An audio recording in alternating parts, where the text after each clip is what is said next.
Bonjour à tous et bienvenue dans cette vidéo consacrée à l'Omnibus Savage Sword of Conan, volume 2, paru chez Panini Comics il y a maintenant 2 ans je crois, ou quelque chose comme ça, je sais plus où ils en sont actuellement, je crois qu'ils doivent en être au 6e volume. Comme vous pouvez le voir, j'ai pris cette fois la standard édition. Pour le premier volume, j'avais opté pour la variante de Barry Windsor Smith. Normalement, il y a toujours la vidéo sur la chaîne, hein, vous devez pouvoir y accéder assez facilement. J'avais choisi la variante pour le 1, pour le 2, j'ai pris la régulière, parce qu'elle est quand même tout simplement beaucoup plus jolie que la variante.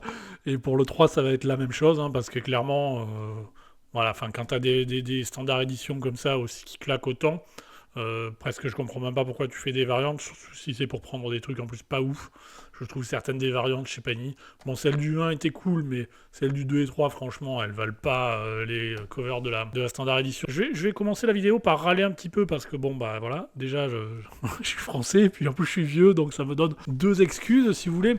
J'ai un truc que j'avais pas remarqué, je sais pas si ça se verra à l'écran, mais pour le tome 1, donc où j'avais la variante, la jaquette est en papier glacé, alors que sur le volume 2, là, qui est l'édition régulière, bah, le papier n'est pas glacé du tout, donc du coup, bah, les couleurs sont pas tout à fait raccord. Alors, à la caméra, je regarde le retour, sincèrement, ça se voit pas des masses. Je trouve qu'à l'œil nu, ça se voit beaucoup plus. Donc c'est un peu embêtant quand même, du coup, d'avoir un peu une tonalité qui change selon le volume, selon si on prend la variante ou la régulière. Bon, après, évidemment, la solution, elle est simple, hein, c'est tout simplement de lever la jaquette. Et à partir de là, ben, on a des couleurs qui sont tout de suite beaucoup plus raccords. Mais du coup, les jaquettes, effectivement, à ce moment-là, limite, il vaut mieux pas les faire, en fait, quoi. Je trouve. Déjà qu'en soi, si vous voulez, le principe de la jaquette, sachant que ce qu'il y a en dessous, c'est exactement similaire à ce qu'il y a sur la jaquette, je trouve que, donc du coup, la jaquette n'a pas trop d'intérêt, mais en plus, s'il faut que dans un cas, elle soit glacée, dans l'autre non, bah du coup, les limites, ouais, les jaquettes, faut les prendre et les brûler, en fait, hein. Mais bon, petit détail qui n'est pas très très important, bien évidemment. Donc ça poursuit évidemment la fameuse série Savage Sword of Conan, la série historique. Toujours principalement les mêmes artistes, on va retrouver toujours principalement Roy Thomas, Buscema et Alcala, qui n'est pas cité là, ils ont cité Neil Adam et Jill Kane alors qu'ils dessinent juste un épisode. Bon, peu importe. C'est toujours aussi bien. Je préfère quand même personnellement le premier, mais franchement, ça reste toujours dans la lignée du Conan classique, il n'y a aucun souci. Vous pouvez attaquer avec ce volume 2 sans avoir lu le 1, évidemment, parce que de toute manière, c'est du Conan, donc vous pouvez attaquer à peu près n'importe quand. Ça va être quand même, la vidéo risque d'être un peu plus courte que les précédentes, parce que globalement, c'est quand même toujours un peu... je vous dis, les auteurs sont principalement les mêmes, le ton est globalement le même, ça va rester évidemment du noir et blanc. Il y a juste un épisode dessiné à la fin colorisé à la fin par Mary Severin, mais sinon ça reste du noir et blanc, donc c'est quand même très très similaire. Je vous dis, vous pouvez attaquer par celui-là ou par le premier. Le premier est toujours disponible, donc tant qu'à faire, j'ai envie de dire, si vous voulez vous lancer, attaquez par le premier, hein, et ce sera plus simple. Je vous montre évidemment la 4e de couverture, avec, comme vous voyez, les covers qui, elles, sont en couleur. Ça va inclure donc ce volume, les épisodes Savage World of Conan 13 à 28, et le Marvel Comics Super Spécial, qui est justement l'épisode qui sera en couleur. Comme je vous disais, oui, moi, c'est une série que je trouve toujours aussi sympa, franchement. C'est vrai qu'on peut considérer qu'il y a un peu... C'est souvent un peu les mêmes thématiques qui reviennent, donc bon, vous voyez, c'est toujours ancré essentiellement par Alcala, qui sur certains épisodes va tester des petits trucs un peu chelous, quoi. C'est pour ça que, limite, j'aurais presque tendance, personnellement, à préférer le premier tome. Cette illustration vraiment toujours magnifique. Vous avez une énorme préface de Roy Thomas. Alors certains disent qu'il vaut peut-être mieux pas la lire, puisque ça spoil un peu, mais en même temps, j'ai envie de dire, c'est du Conan, quoi. Est-ce qu'il y a vraiment à spoiler? Il y a des choses intéressantes, hein, clairement, notamment à un moment, il parle des dissensions qu'il pouvait y avoir entre Buscema et Alcala, vu que Buscema n'aimait pas trop l'ancrage d'Alcala. Et je crois que c'est là, ouais, un moment où justement, apparemment, Alcala, il avait essayé parfois de certains trucs. Et bon, oui, ils lui ont clairement dit, non, mais t'arrêtes tout de suite, sinon limite, tu dégages, quoi. Donc, c'est assez intéressant. Je vous dis, ouais, à la rigueur, vous pouvez le lire, hein, les comics avant, mais bon, pour moi, le spoil dans Conan, c'est pas vraiment quelque chose d'incroyable, c'est toujours quand même... voilà, moi je vais vous spoiler tous les Conan, quoi. À la fin, il tue les sorciers maléfiques, il part avec la super bombasse. Voilà, je vous ai spoilé plus de 200 épisodes de Conan, voilà. Mais bon, donc on attaque avec le numéro 13, donc, qui est dessiné, comme vous le voyez, effectivement, par Jill Kane. Alors, je suis pas ultra fan du rendu, là, personnellement, c'est, voilà, The Gods of Balsagot. Alors, ce qu'il y a de bien avec Conan, c'est que quasiment vous prenez tous les épisodes, Ça pourrait être à chaque fois des noms de groupes de métal, limite, quoi. Si vous cherchez un nom pour votre groupe, bah vous feuilletez les trucs de Conan et vous allez trouver des idées, il n'y a pas de souci. Donc ça, c'est Jill Cage, toujours, voilà, comme vous voyez, c'est du noir et blanc. Je suis pas ultra emballé personnellement, l'histoire est cool, hein, franchement, je vous dis quasiment tout est toujours écrit par Roy Thomas, donc à ce niveau-là, il n'y a pas de variation. Donc là, effectivement, ce premier épisode, c'est le seul épisode qui sera dessiné par Jill Kane. Moi, je suis pas ultra emballé, même si l'épisode est franchement cool. Voilà, ce monstre-là, quand même, je le trouve très cool. Donc c'est sympa, mais bon, personnellement, je préfère très clairement le Conan de John Buscema, hein, quel que soit l'encreur, tout simplement. Mais alors, vous allez avoir évidemment toujours à la fin, bien évidemment, comme dans le premier volume, les plein d'articles, de trucs comme ça qui sont certainement très intéressants, hein. Moi, d'ailleurs, j'ai adoré, quoi. Non, je plaisante parce que je les ai pas lus, en fait. Honnêtement, je suis pas le fan non plus ultime. J'aime beaucoup Conan, mais je suis pas non plus le fan ultime au point de lire tous ces articles. Donc, il y a toujours les courriers des lecteurs, évidemment, qui, eux, sont, là encore, en anglais. Mais ouais, je vous dis, moi, à mon avis, je les lirai jamais, en plus, ces articles. Donc, mais bon, pour les fans, le méga hardcore, c'est sympa, il n'y a pas de souci, c'est cool, quoi. Ça me gêne pas que ça y soit, évidemment. Vous avez le deuxième épisode qui est dessiné par Neil Adams. Là aussi, il va faire un seul épisode. Franchement, il y a quand même des bonnes gueules, hein, c'est plutôt cool. Mais ouais, moi, les articles, sincèrement, bon, ça claque, hein, ça claque toujours autant, ça, il n'y a aucun souci.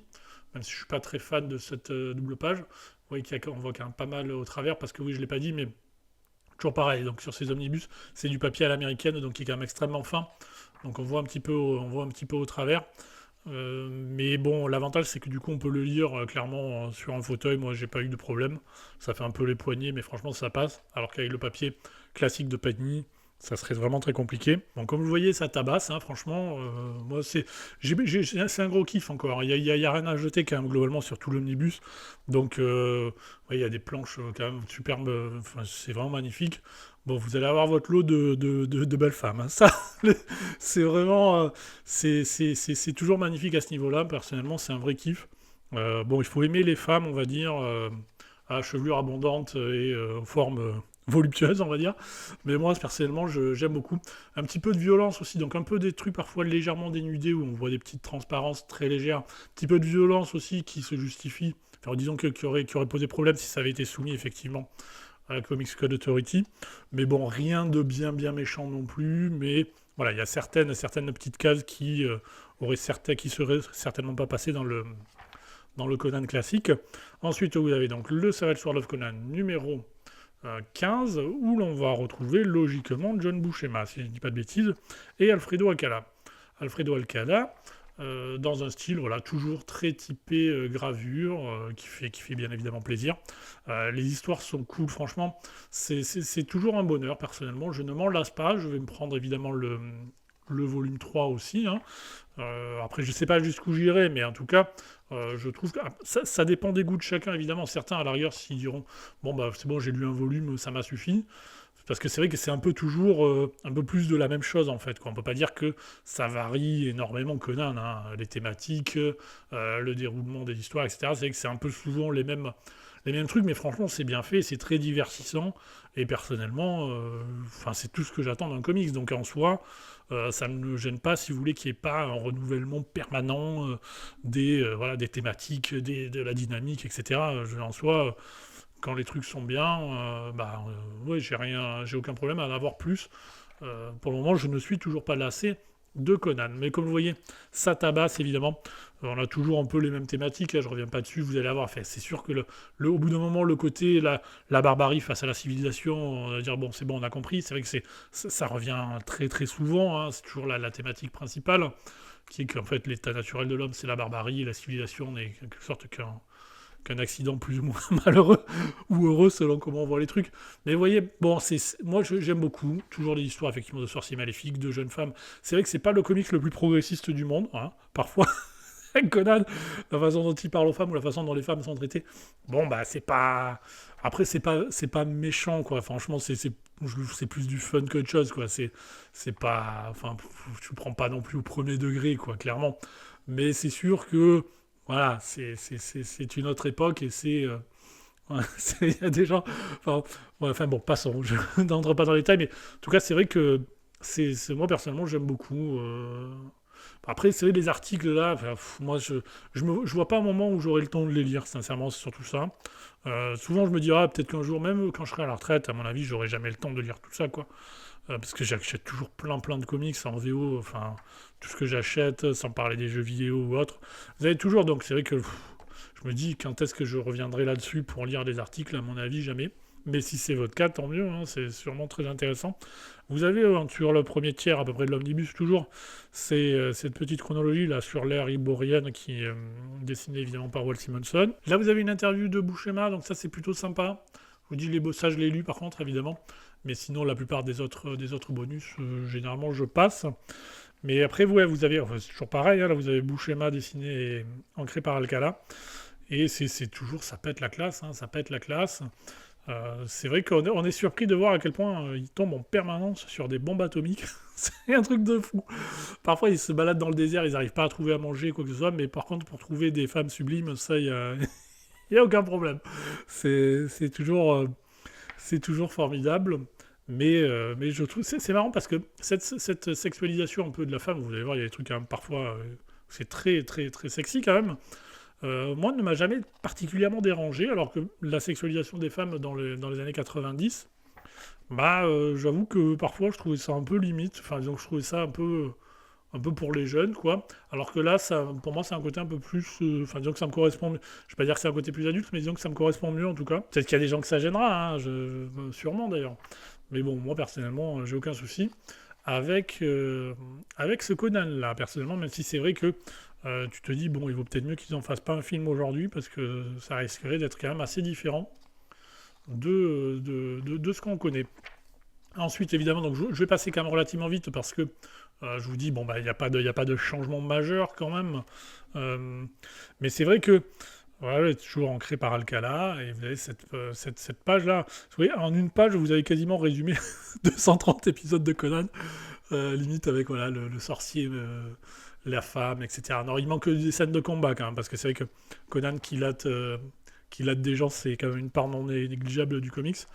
Et franchement, on s'en lasse pas. C'est vrai que moi, je trouve que ça passe toujours aussi bien, hein, clairement. Un côté un peu. Enfin, c'est à la fois daté et intemporel, si j'osais ce paradoxe. C'est daté parce qu'effectivement, enfin, parfois quand il parle aux femmes ou la façon dont c'est traité, bon, aujourd'hui, il y a des gens que voilà. Mais en même temps, voilà, j'ai envie de dire, je pense que je pourrais lire ça encore dans 30 ans. Je pouvais lire ça il y a 30 ans aussi, et franchement, je prends toujours autant le même plaisir, même si je vous dis, c'est vrai qu'il n'y a pas une évolution incroyable. On n'est pas confronté à des trucs, des renversements de situation, dire oh mon Dieu, c'est dans un autre univers, etc. Vous avez pas vous avez vu, vous avez ça, c'est un peu toujours les mêmes trucs, mais en même temps, ça passe. Comme quoi, on n'a pas besoin de faire des events en permanence, de faire en permanence des trucs complètement what the F pour maintenir l'intérêt du lecteur. À partir du moment où tu fais des choses divertissantes et intéressantes, bah, où c'est sympa, c'est sexy, c'est divertissant, bah, j'ai envie de dire, en soi, on n'en demande pas beaucoup plus quand même un comics, hein. On n'a pas forcément besoin qu'il y ait en permanence des... Non, en tout cas, c'est parce que là, vous avez quand même... On est sur quoi? Déjà le deuxième omnibus. Et globalement, c'est un peu toujours les mêmes... C'est toujours évidemment adapté des petites courtes histoires de Ward, évidemment, mais franchement, c'est vrai que c'est toujours un peu de la même chose, mais ça fonctionne bien. Parce que bah, c'est bien écrit, c'est divertissant, et je vous dis, en soi, ça suffit. Alors je sais pas si c'était là ou à un autre endroit, parce que ça c'est toujours ancré par Alcala, mais on voit qu'il y a quand même un truc un peu différent. Je vous dis, à deux trois moments où on va le voir quand même, Alcala essayer des trucs assez différents. Là. Il y a un petit côté crayonné, clairement, qui me convient moins personnellement. Mais sinon, globalement, ça reste quand même toujours très cool. Mais vous voyez, enfin, c'est quand même très sensuel, mais sans être... Moi, pour moi, c'est sensuel sans être vulgaire. Voilà. Si j'avais à le comparer aux années 90, on va dire. Alors, c'est vrai que parfois, les années 90, moi, je suis moyennement fan. Mais là, personnellement, ça me pose absolument aucun souci. Et effectivement, moi, là, l'ancrage, je suis quand même vraiment pas fan. Je sais pas ce qu'il a tenté.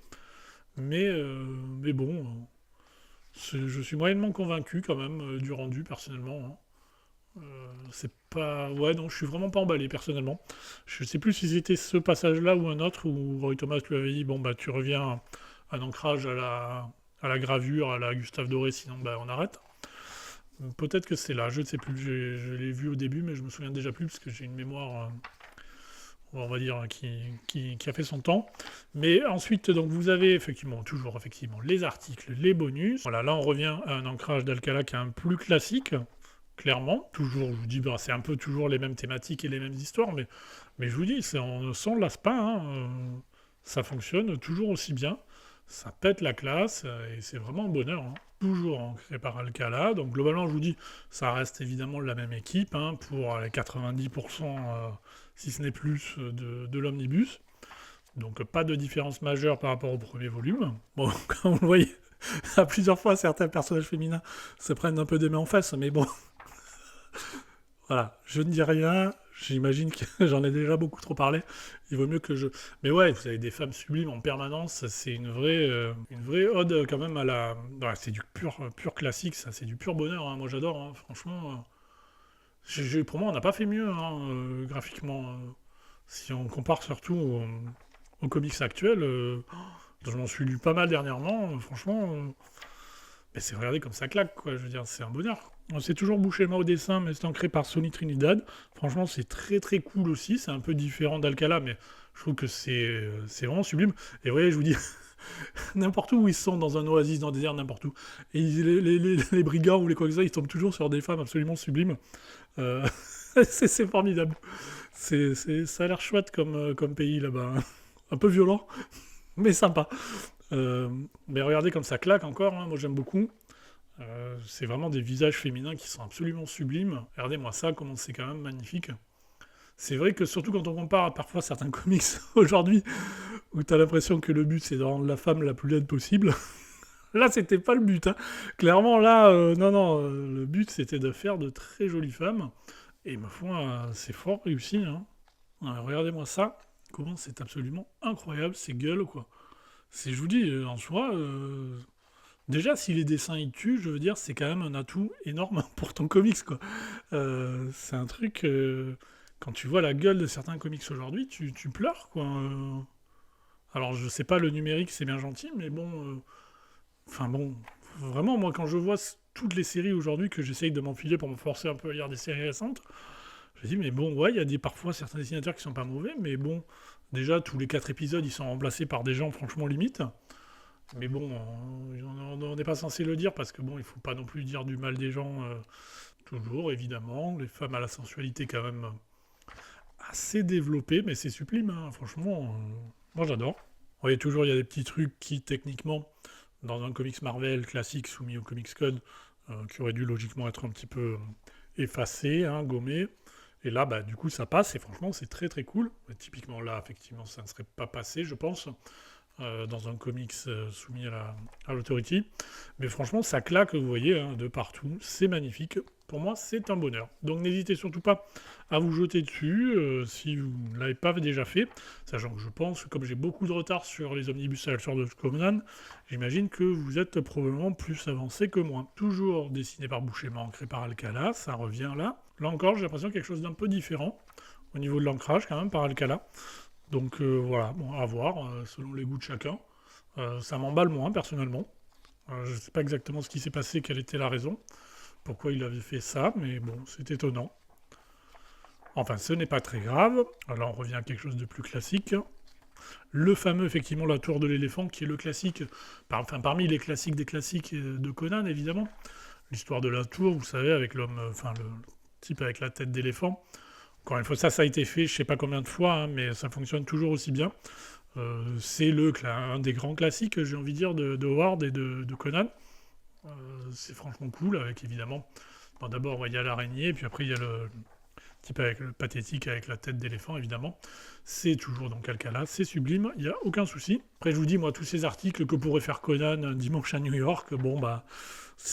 Non, je pense clairement que ce n'est pas pour moi. Par contre, vous avez effectivement ce poème-là, dessiné par Richard Smith, qui avait déjà dans le premier omnibus, mais qui était beaucoup moins fin au niveau du dessin. C'était beaucoup plus rude. Là, je vais essayer de vous montrer ça. Voilà, comme vous pouvez le voir, c'est le même poème, mais les dessins étaient beaucoup moins bien définis. Alors je sais pas exactement le pourquoi du comment. Contre dans cette version qui était dans le premier omnibus, il y avait ces petites ornementations là qui étaient quand même assez sympas, je trouvais, en contour, qui n'ont pas mis là sur le deuxième, je sais pas pourquoi. Enfin sûrement parce que la deuxième fois que c'était édité, ça devait être comme ça. C'est dommage, ça apportait un petit cachet, même si effectivement le dessin était quand même assez brut. Alors comme vous le voyez, c'est beaucoup plus fin dans la version présente dans le Savage Sword of Conan numéro 24, qui est dans ma main droite, dans ma main gauche, pardon. Ensuite, on arrive au Savage Sword of Conan numéro 25, qui est logiquement dessiné par Dick Giordano. Sympa, même si personnellement c'est vrai que je préfère Buscema, mais il va dessiner juste un épisode. Ensuite, sur le Savage Sword of Conan 26, on revient à John Buscema qui cette fois est ancré par Desuniga. Franchement, c'est cool aussi. Hein. En plus, ce sont des histoires qui sont assez sympas. Moi, franchement, au niveau des histoires, il n'y a pas grand-chose à dire. Hein. Il n'y a rien. Il n'y a rien clairement de mauvais, hein, donc n'hésitez surtout pas. Comme vous voyez là, après on va voir l'épisode en couleur. Mais franchement, c'est du bonheur.